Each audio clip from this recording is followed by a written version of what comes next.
students, today I am going to discuss with you the story Indigo.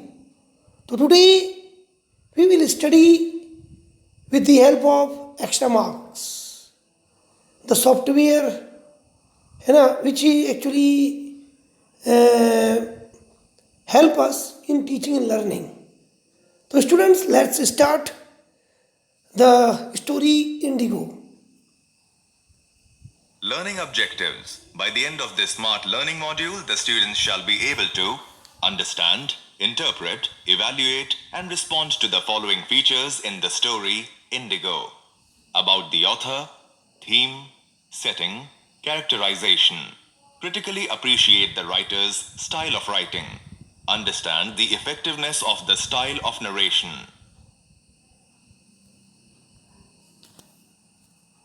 Concepts in module. Introduction, about the author, theme, summary, critical appreciation, characterization, glossary. Introduction. Indigo is an excerpt from the book The Life of Mahatma Gandhi by Louis Fisher. The story dwells on Gandhi's initiative to solve the problems faced by poor peasants of Champaran in 1916. It presents the incident at Champaran which triggered the Satyagraha movement in India by Gandhi. Gandhi wanted to create a new free India. He wanted Indians to speak against injustice and stand up for themselves. He opposed the idea of an Englishman named C.F. Andrews staying back in Champaran. He wanted Indians to learn self-reliance and stand up for their cause without the help of an Englishman.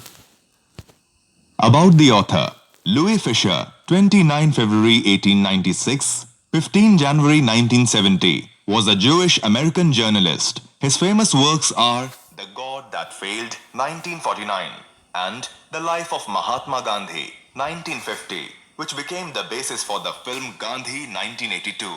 He also wrote The Life of Lenin, which won the National Book Award in History and Biography. He taught about the Soviet Union at Princeton University until his death in 1970. Theme. The story builds up on the theme of self-reliance promoted by Gandhi. Gandhi redefined Satyagraha, the use of which he discovered in South Africa. He introduced it as the new science of non-violence that involved moral transformation of opponents through passive resistance.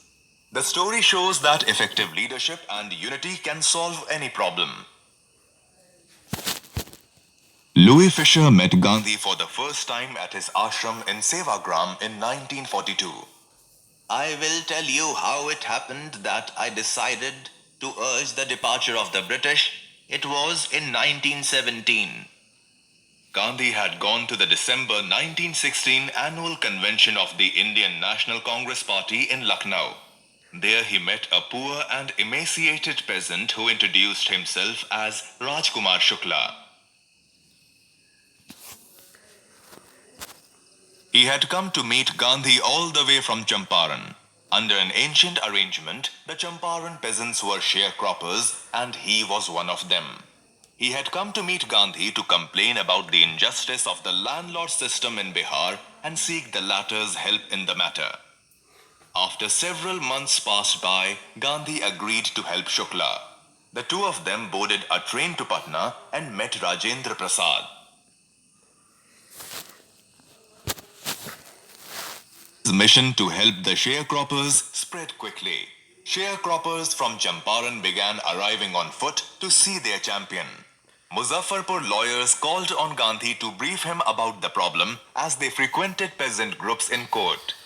They also reported the size of their fee, and Gandhi chided them for collecting huge fees from the sharecroppers.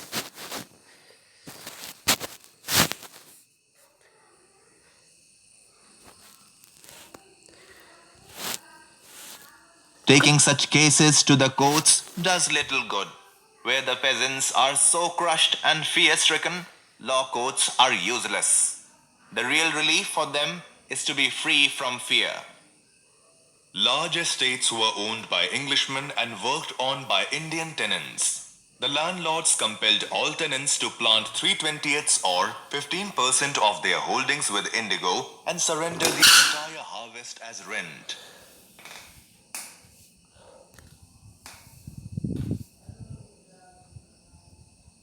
But the landlords now did not want the indigo produce anymore because Germany had produced synthetic indigo, which was much cheaper. Therefore, they obtained agreements from the sharecroppers to pay them compensation for being released from the 15% arrangement. Some peasants signed the agreement willingly. Some engaged lawyers to resist it. When they came to know about the synthetic indigo, they wanted their money back. Met a number of people to discuss the case of the sharecroppers. He received an official notice to leave Champaran immediately. However, Gandhi signed the receipt for the notice and wrote on it that he would disobey the order. As a consequence, he received summons to appear in court the next day. Gandhi then telegraphed Rajendra Prasad to come from Bihar with influential friends. In the morning, thousands of peasants gathered around the courthouse. The British officials had to take Gandhi's help in order to regulate the crowd. Till now, their might had remained dreaded and unquestioned. But now, there came a man who questioned their authority.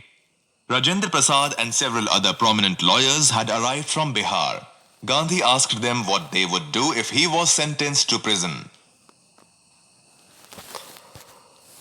They said that they had come to advise him. If this happened, there would be nobody to advise and they would go home. What about the injustice to the sharecroppers? The lawyers discussed amongst themselves that if a total stranger was willing to go to prison for the sake of peasants, why shouldn't they? They then told Gandhi that they were ready to follow him into jail. The Battle of Champaran is won. Several days later, Gandhi received a written communication from the magistrate informing him that the lieutenant governor of the province had ordered the case to be dropped. Civil disobedience had started in India for the first time. In June, Gandhi was summoned to Sir Edward Gate, the lieutenant governor. As a result of his discussions with Gandhi, appointed an official commission of inquiry into the indigo sharecroppers' situation. The official commission gathered evidence against the landlords, who in turn agreed to make refunds to the peasants. However, the representative of the planters offered to refund only 25% of the amount. Gandhi agreed to it and explained that the amount of the refund was less important than the fact that the landlords had been obliged to surrender part of their prestige. Within a few years, the British planters abandoned their estates. Finally, indigo sharecropping disappeared.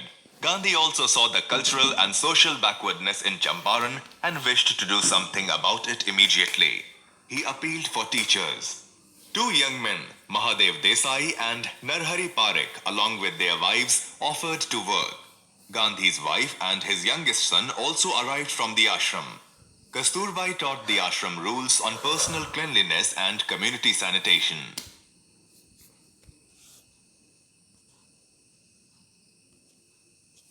In Champaran were miserable. Gandhi got a doctor to volunteer his services for 6 months. 3 medicines were given to people suffering from different illnesses: castor oil, sulfur ointment, and quinine.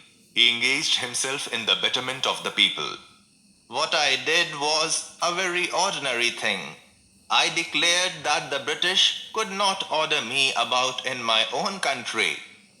Gandhi tried to make Indians self-reliant and free. He refused to take an Englishman's help in his fight for freedom. Appreciation. The story describes Gandhi's concern for the poor peasants of Champaran. The peasants used to share their crops with the British planters.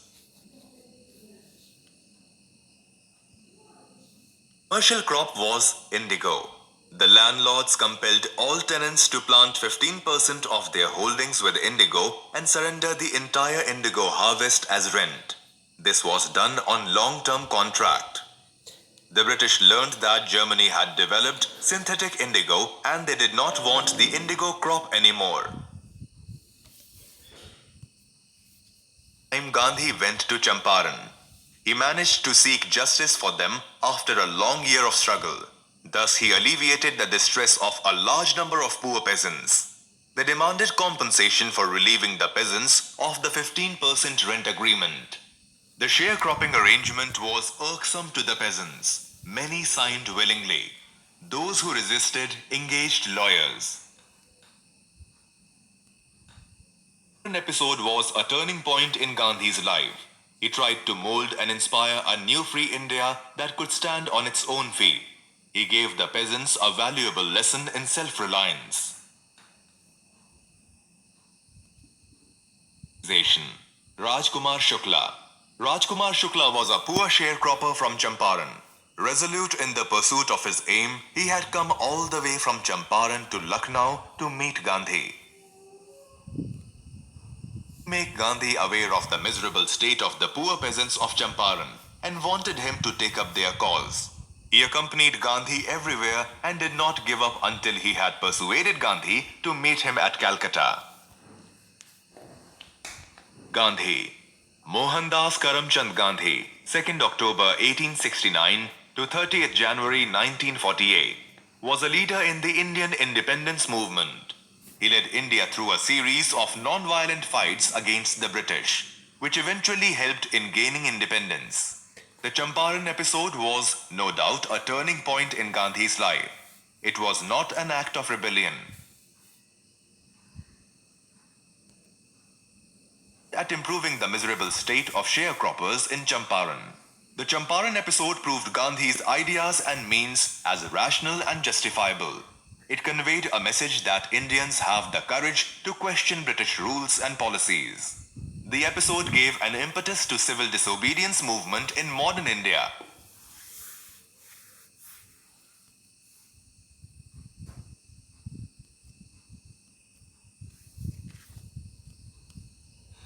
So students, we have seen in this story, Gandhiji actually fought for not only for India's freedom but also took part in many social welfare works. And in the present story, Indigo, he actually fought for the poor farmers because at that time farmers were badly suffered and exploited by the British landlords and the Indigo in the according to a pact between the British landlords and the farmers, the 15% the land actually is to be used for cultivating indigo. And or later actually when Germany made a synthetic indigo, so it would be not useful for the British landlords to cultivate indigo naturally. So therefore, they decided to withdraw the pact and they start to ask the compensation from the farmers. And farmers were, in a bad condition. And they, one of the farmer whose name was Rajkumar Shukla went to Gandhiji and asked his help and demanded help from him. Or Gandhiji, as his nature was very kind, and he gave help to Rajkumar Shukla. And in the whole story we have seen how Gandhiji was a well organizer and a champion of the poor's cause.